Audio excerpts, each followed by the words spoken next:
Hi, everyone. I'm Trevor Muir. Welcome to Lean Into Lead podcast, where it's all about heart-centered leadership, humanity, and the audacity to go after what matters.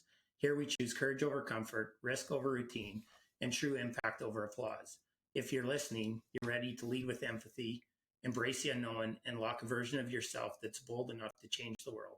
So let's lean in, let's lead, let's go for it. Today, I am so excited to introduce you to my friend, amazing leader, amazing human, Scott Tremblett. And Scott is joining us today. I just want to give a bit of a shout out to him here. I've had an opportunity to spend a little bit of time with him, over the last few months, and Scott is certainly a person that puts the heart in servant leadership. And I speak a lot about heart-centered leadership and authenticity and vulnerability and how they are strengths in leadership. And Scott, you exemplify this as good or better than anybody that I've ever met. And I want to start by applauding you for that. And I want the listeners to really get to know who you are. So, why in the world, of all the things that you could do, to make a living and provide for your family, why this? Thanks, Trevor. No, I appreciate you having me on.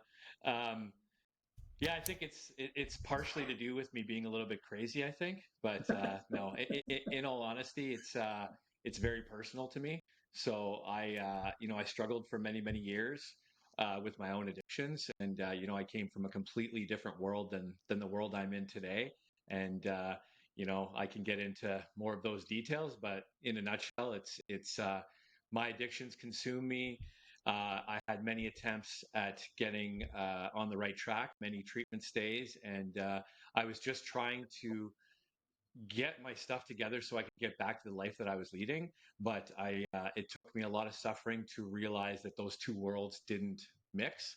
So what I needed was a new life. So I dedicated myself to a new way of life, and I went back to school. And we can get into the details, but got inspired and worked in the field for a number of years and led to opening Red Road and so on. Yeah, well, and I appreciate that. I mean, I know how hard it can be to be vulnerable, especially type A male. You're a big guy. I know you've accomplished a lot in your life. You work hard, but to share about that and to follow your path and your purpose, to be where you are and to take the leap and start Red Road. I know that it's a pursuit of passion and about helping others as well. And so, what kind of give the listeners a little bit, how did this come about, and how did it start? How did Red Road start? So it all started with me being in treatment myself, and just the fast forward version is I got inspired. I went back to school, became an addictions counselor, and I worked my way up through the ranks at that treatment center till the point where I ended up running the treatment center that I actually got sober at. And through a weird series of events, I always had the idea of kind of opening up our own treatment center. And, I was invited into sweat lodges and ceremony and stuff. And it just kind of touched my heart. Like one of the things I kind of struggled with was finding something greater than myself, and I didn't like the word God. And, I struggled with some of that kind of stuff early on. And, you know, through a series of serendipitous events, I saw a real path forward to blend evidence-based therapies like the biopsychosocial model of recovery with traditional indigenous cultural programming alongside of the 12 steps. And and those serendipitous events continued to happen. I was blessed to meet one of my partners, Chris Cudmore, and he became a true friend and like a confidant, right? So I would like bounce stuff off of him, and it just kind of led to us partnering up and starting Red Road. And then he had a good friend of his, Wes Francois, which is he was a political member, chief and council for the Secwepemc Squalax Nation for over 30 years, and in recovery, both of them as well as myself. And Chris introduced me to Wes, and it just was like the perfect fit for what we were kind of, in my head, what I had seen as the vision. It was just kind of all just happening on its own. And then we found, we locked down the first location, and then it just kind of snowballed from there. And what we did was we just kind of bootstrapped it, right? Just put it together ourselves, and then just started rocking. I had some connections in the treatment industry and also with the First Nations, and we just quickly outgrew that first location, and we knew we really wanted to focus on land-based healing, and we wanted to bring in some equestrian therapy. So we always had our sights set on acquiring a ranch. And we looked at another ranch, and another one of those serendipitous moments where the one that we had looked at didn't work out, but then we just kind of found this other one. We went to go check it out, and we stepped on the property, and it was just like, okay, this is the one, right? And so we went all in, and we set it up, did a major renovation, and we opened up that location. And yeah, it just grew from there. And one of the big goals we had was we wanted to bring public funding into the private sector. We never wanted to go to the public sector. We wanted to merge the two, as we saw that as a real path forward to remove barriers, and we succeeded. So we were allocated like 23 publicly funded beds through a CMHA grant, which is one of the largest ones. So we were allocated one of the most out of everybody in British Columbia. And then we succeeded with that goal of just kind of really providing that top quality care that's known to be found in the private sector, but for everyone. And then that was always kind of the goal. And then, just to fast forward, that led us to our third location, and then that led us to a partnership with the Northern First Nation Alliance up in the Terrace region, which is the renovations are almost complete. We're opening up that facility in January, and led us to Williams Lake with the Silcotin National Government, and we partnered with them, and that's underway as well. And we're just getting started. We're ambitious, and we believe in what we're doing, and it matters to us. And so we're going to keep pushing forward, and just help as many people as we can. That always comes down to that one question I always ask myself when I don't know which path to take. Is we ask ourselves, how can we help more people? And then when we put our emphasis on that, the right doors open. And I believe that's no accident. So I'm a big believer in we are where we are because that's where we're supposed to be, and I feel that we're exactly where we're supposed to be right now. Well, and I love that you said that, Scott. And I'm a believer that the universe honors you doing the right thing. And oftentimes the right thing to do is the hardest thing to do. And I know, and that's why I led with you are certainly, you exemplify everything that's meaningful on this podcast. That like you lean into lead, and you really go to your heart first. And I like, there's a saying that I use, and I can't remember where I heard it, but do good to do good, right? I mean, you guys are out there, and your first reaction, first response, and even when you started sharing, you said one of the primary agenda items was to remove barriers, to try and remove as many barriers as possible to help people get help. And I think that's admirable. And I know that's centric amongst all of your team and the people that you add. I know that's important to you all. And so I guess, what are some things that really make, you guys and girls and Red Road Recovery business different? I think one thing the main thing that sets us apart is, through my experience and my research, and just, being clients at different treatment centers, working in the field with different colleagues, I found that there was a lot of, lack of better terms, like a nod to the culture, like just a nod to the culture is the best way I can put it, where we put a primary emphasis on all three facets of what we do, the modality that we're kind of delivering. So we really dig deep into the clinical work, the biopsychosocial model, and just that really deep clinical work. But yet we put the same amount of emphasis on the cultural work, which is onboarding local elders from the local nations, respecting local traditions, doing sweat lodge weekly water ceremonies, medicine wheel teachings, arts and crafts with the elders, medicine picking, lots of land-based healing, and then alongside of the 12 steps, because the 12 steps is part of my journey as well, and it's tried, tested, and true.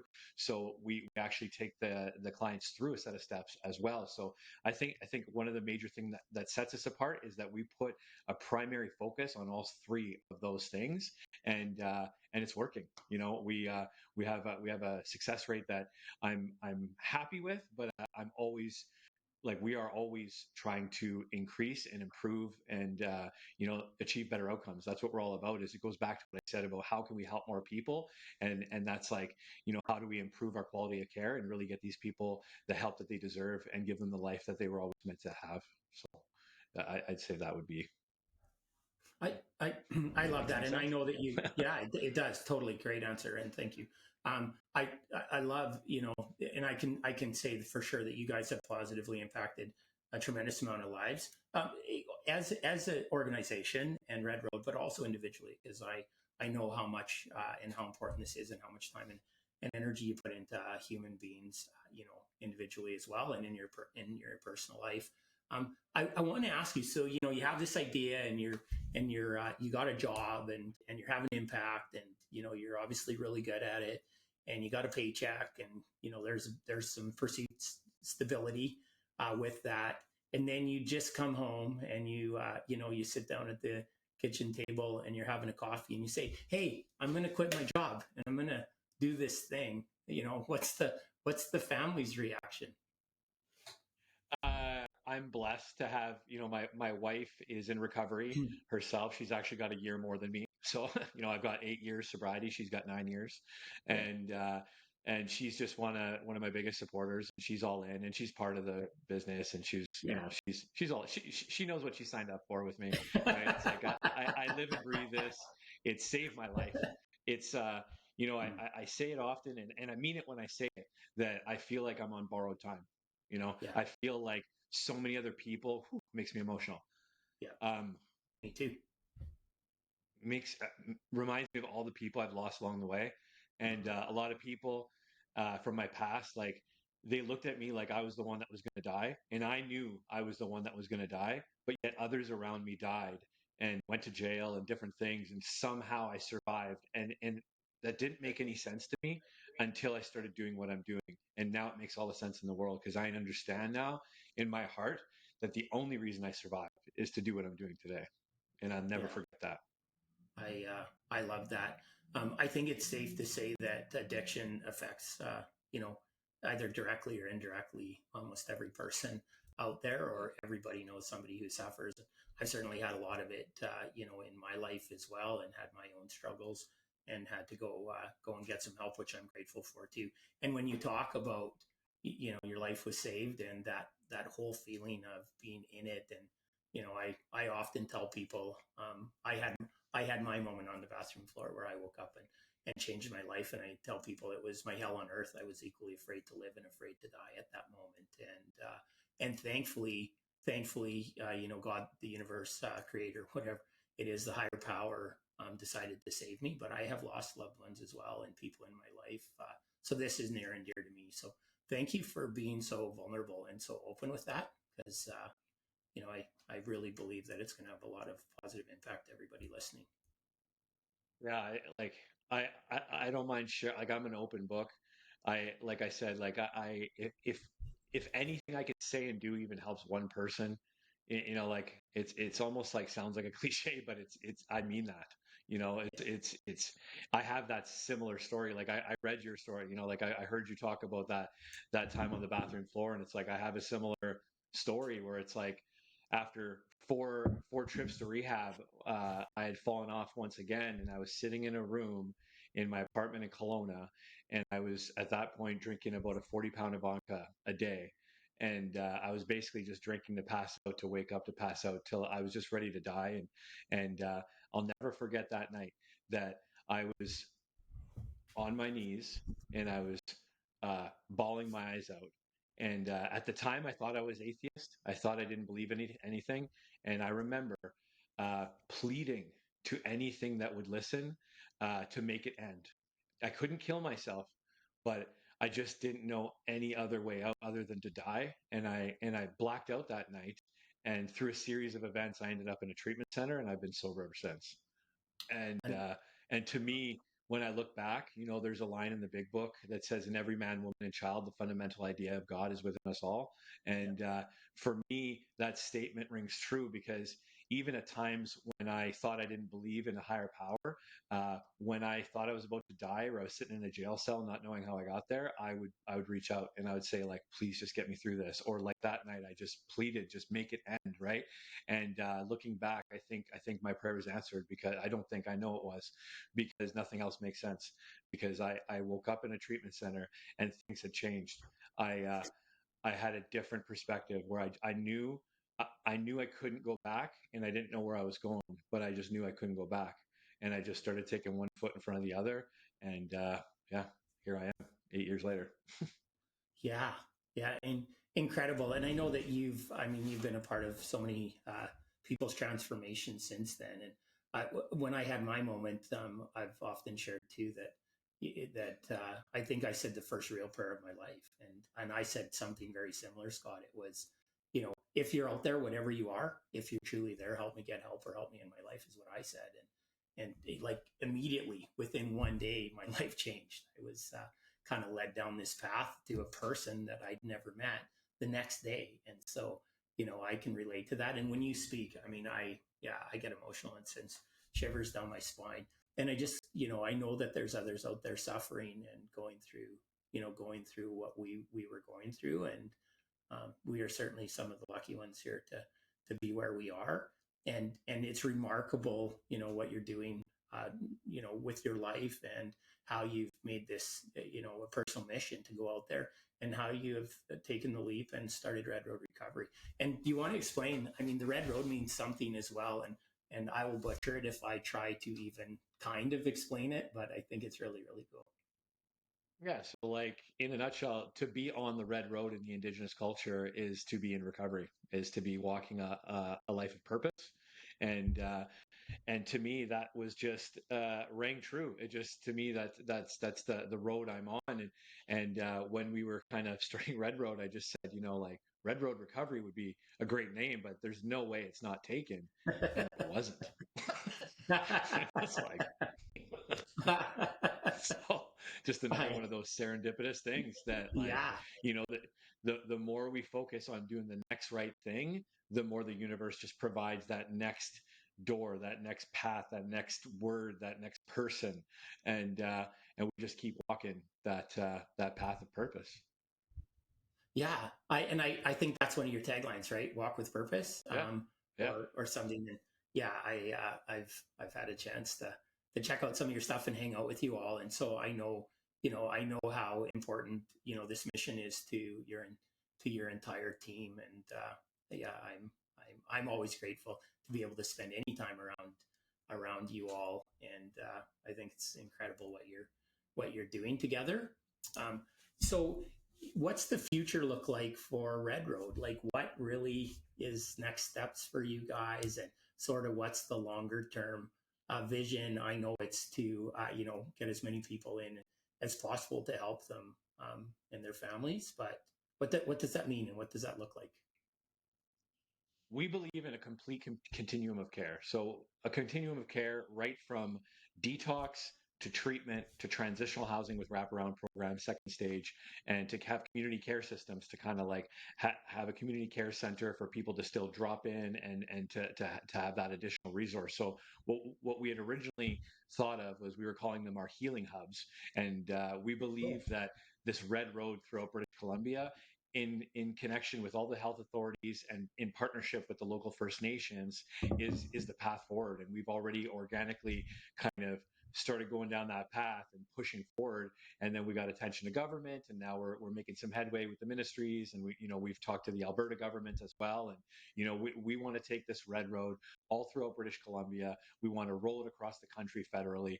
And if I'm being honest, like, we want to take this thing worldwide. Like, we believe in what we're doing. It's working, and we see huge opportunity and a path forward that we can help so many people. And and and then that's even just a piece of it, because like we see the red road, and there's a need for elderly and youth and like all sorts of stuff that we have on our vision. We're very ambitious, and we're go-getters, and we believe in what we're doing. So I see the red road all throughout British Columbia, through a full continuum of care, through our healing hubs. Our goal is to have anybody that needs treatment to be in a bed within 2 weeks. That is our goal. Right now, through our publicly Yeah. funded beds, the minute we got those funded beds, we had a 6 to 8 month wait list, and that's unacceptable. People are dying every day, and Oh, I'm not okay with that. So we're going to that keep pushing, and we're never going to stop. yeah, that's worth mentioning again here for all of the listeners. Like, so you kick this thing off. You get some funded beds, and it was how long? 6 to 8 months. Is that correct? So Wait the list. the second we got the funded beds, we never, not a single marketing campaign, not a single social media post, purely word of mouth. Within 3 weeks, we had a 6 or 7 month wait list. That And is that's with no advertising. That's just word of mouth. If I were to start a marketing campaign to put it out there, which now it's kind of getting out there more, but now we've got a 10-month waiting list and it's just, it's a huge problem. We have a solution. We need more involvement from government, which we thankfully are finally making some headway with that, but it's not enough. But it's a start. It's a start, and I'm grateful for the start. But we've got a robust plan that can absolutely make a huge difference. But we need more government involvement. We need more MLAs. We need more people on boots on the ground. Coming together and just presenting a united front of, this is the problem and this is the solution. And if we all work together, we can actually make a difference that's sustainable and that will work long term. Yeah, well, and I mean, you said it, but the most important thing here is there's people that need this. There's people that want this, and there's people who are dying simply because they don't have access to a program that you're offering, and I find it hard to believe. I'm not going to go into a political rant here on this one, but I find it hard to believe in our country, with all the prosperity and wealth. I know that also brings with it some of the complications that we face in society, but also the fact that there's that kind of a wait list for people, and this has touched both of our lives personally. But I just think of all the families and the people who are out there suffering, and I'm so grateful that you guys are doing this. So, how many beds do you have right now in total, and what's the plan? I know that you guys are expanding quite quickly. So kind of out for the next few months, where will you be? Yeah, so we currently have 50 beds. We're just in the midst of upping that occupancy. So we'll be at 57 beds in the next 2 months, 60 days. We'll be up to 57 beds. That's at our three locations in the Shuswap and the Okanagan. Terrace is another 12 beds that'll be up and running in January. And then we've got another second stage with 12 beds in Terrace. So, and then Williams Lake will be another 35 beds total. So our network, I'd say by end of Q1 of next year, will have increased by 60, 70, 80, 90. We'll be up to 110 beds, including the Wow. second stage.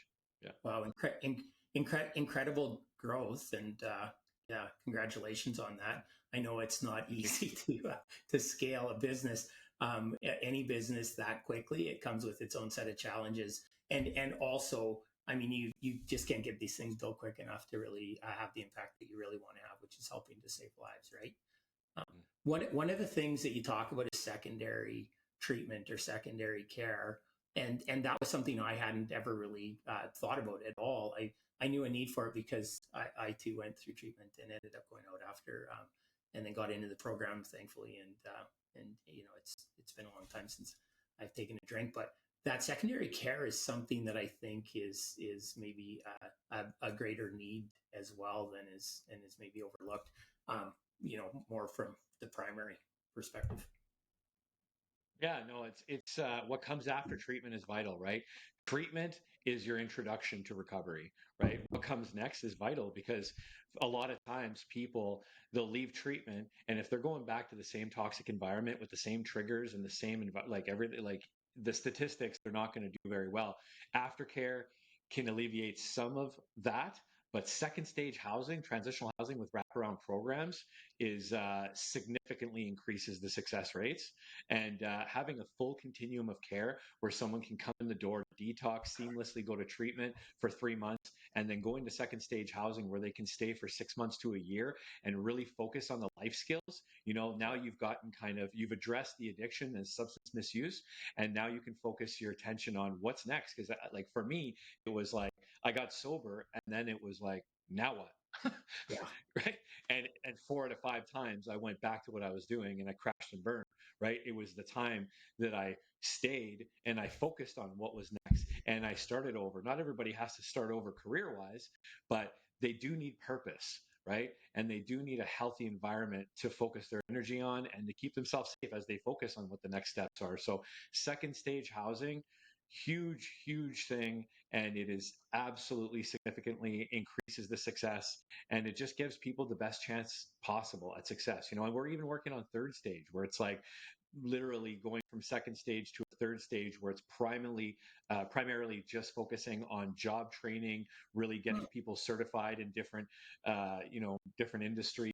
And one big thing that Red Road is a believer in is helping people find their purpose. So we did create a fund that with our alumni that go through the continuum of care, and they get that 1 year of sobriety under their belt. We will provide some funding for them if they want to follow in our footsteps, to go and acquire some training, some certification. We provide practicums within our centers to get them certified as addictions workers or counselors. And once the certifications are in place, then we will hire them and bring them into the fold and grow the Red Road family. So not only are we helping them find their purpose, but it helps us with our expansion, because then we can actually be providing the staff, building up the staff as we help people with their purpose. So Yeah, well, I think that's incredible, and the way that you guys are looking at this holistically, all the way through to that, with the three different the three different ways to take people from primary all the way through to helping them with life skills and careers, and then offering that opportunity to go and get the training and some of the certifications required to go in and really follow a path similar to yours. I mean, you obviously did this. You invested I'm assuming you invested your own time, money, and energy into getting the education that you did to help support you on this path. But what an incredible thing to be able to do that, and a lot of foresight, I think, on your guys' part to really put that as part of your business model. yeah, no, thanks, man. Yeah, it's we believe it. We see it working. We have some alumni that have gone through our program that have a couple years under their belt, and they've got the schooling, they've done the practicums, and they work at our centers. And it's Yeah, it's amazing, right?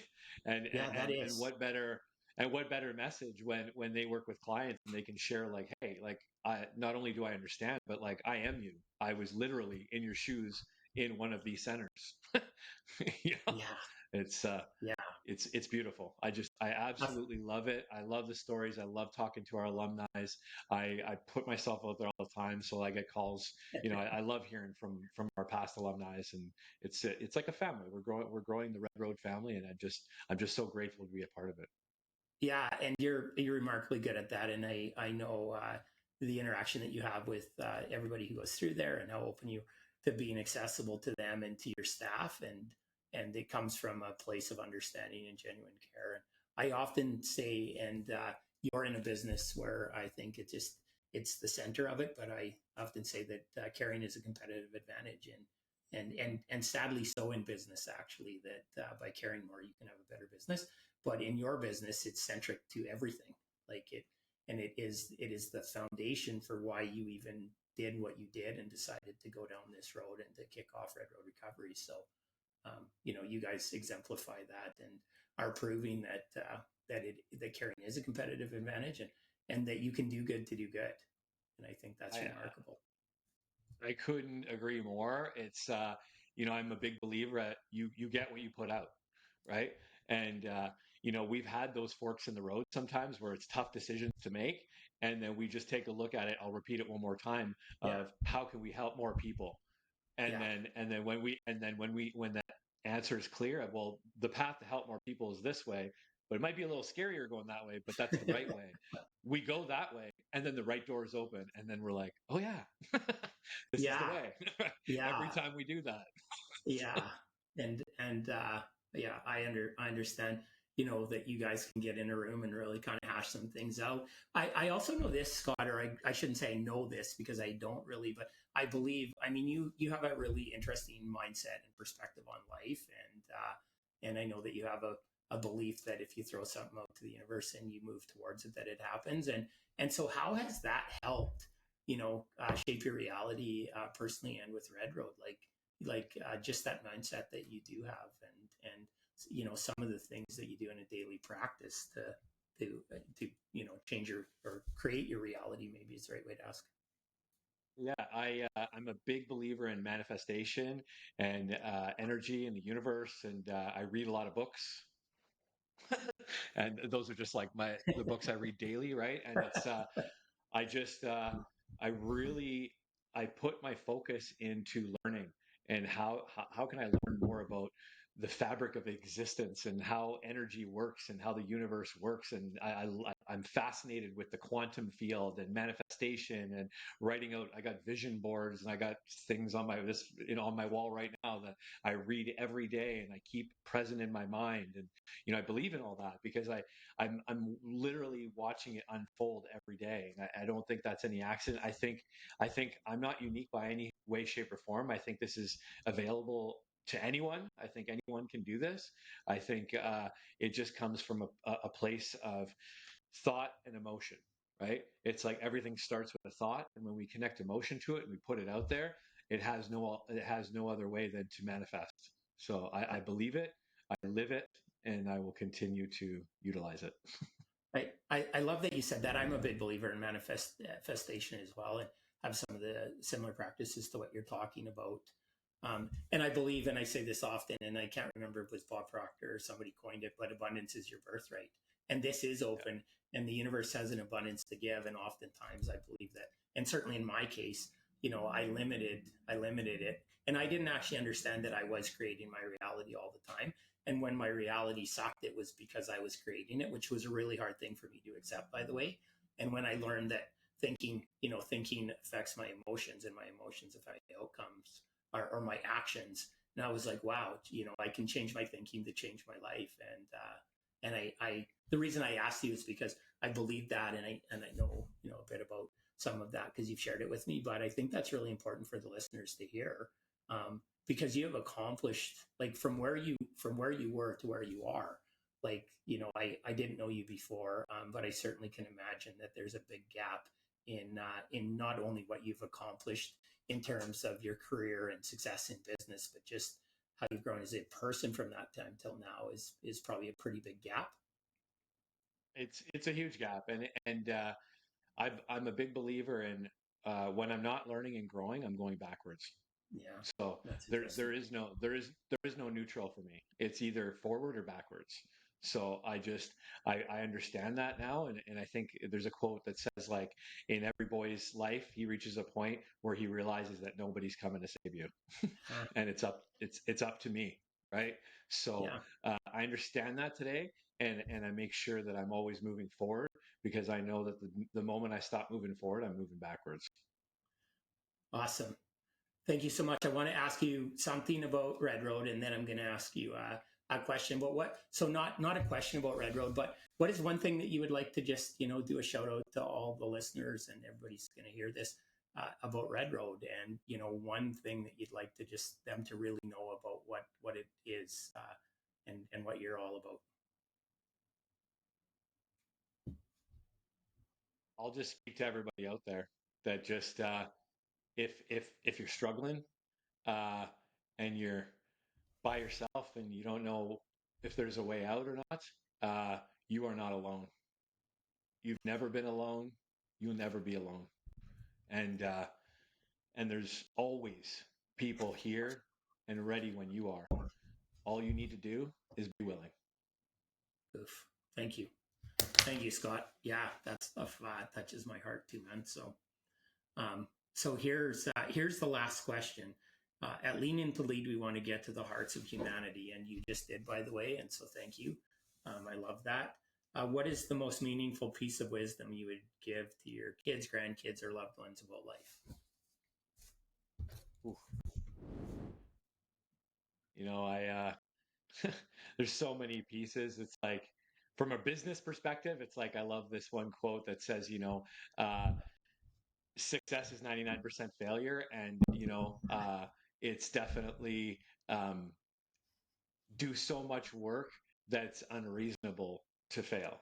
Right? It's like I think that's an Alex Hermosi Yeah, quote, right? And yeah, I love that kind of stuff, and it just really comes down to what I said about like in every person's life, it comes a moment where you realize that nobody's coming to save you.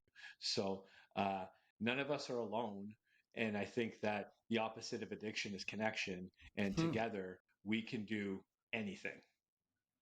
that's incredible. I haven't heard that before. Actually, the opposite of addiction is connection. Huh. Yeah, because it's like we've always been, I've always thought that like opposite of addiction is sobriety, but it's not, it's connection, right? Because what Yeah, happens is we become disconnected. We become disconnected from ourselves, from our family, from Mother Nature, from the universe. And it's like where true recovery starts to grow is through connection to each other, to self, to the real self, connection to the universe, God, creator, whatever you want to call it, the energy force that is part of and is all of us, right? yeah. I believe we are part of one energy force. And once we reconnect to that and to each other and to a greater purpose, that's where magic happens. Oh man, I love this. Literally, I could probably talk to you for 17 hours straight, Scott. We could just keep doing this for a couple days in a row. We do have to, we do have to wrap up here. But thank you so much, for not only coming in and sharing about Red Road and what you're doing, but also for being so open. And really, I know that this is going to touch hearts and it's going to have an impact on human beings, and that's what this podcast and this show is all about. And so, thank you so much for coming on to Lean Into Lead. I would like to, how do people get a hold of you? So, if there's some folks out there who just want to learn more, get to know you better, learn more about the Red Road, or find a way to contact you and your team, what's the best way? Best way, go to our website, just redroadrecovery.com. There's tons of information and ways to get a hold of us. And if you want to reach out to me directly, my email is Scott, SCOTT, at redroadrecovery.com. And I look forward to hearing from you. And thank you, Trevor. I Yeah. really appreciate you, man. Yeah, yeah, you as well. And I do know my favorite platform, and I'm giving them a free plug here, is well, I like Facebook too because I got lots of friends on there. But from like LinkedIn's a good one, and I know that you're Yeah. hanging out on there as well. And yeah, I LinkedIn, mean, there's some, Facebook, Instagram. yeah, you're all over the place. Scott's easy to find, and that's a good thing. And yeah, you mean a lot to me as well, and certainly, you're part of my heart, buddy. And so, thank you again for doing this. To all the listeners out there, please listen to this, and when you do, we'd like you to comment and please share it with your network. This is a message that needs to get out all around the world. And thank you so much for listening to Lean In to Lead, and love you all.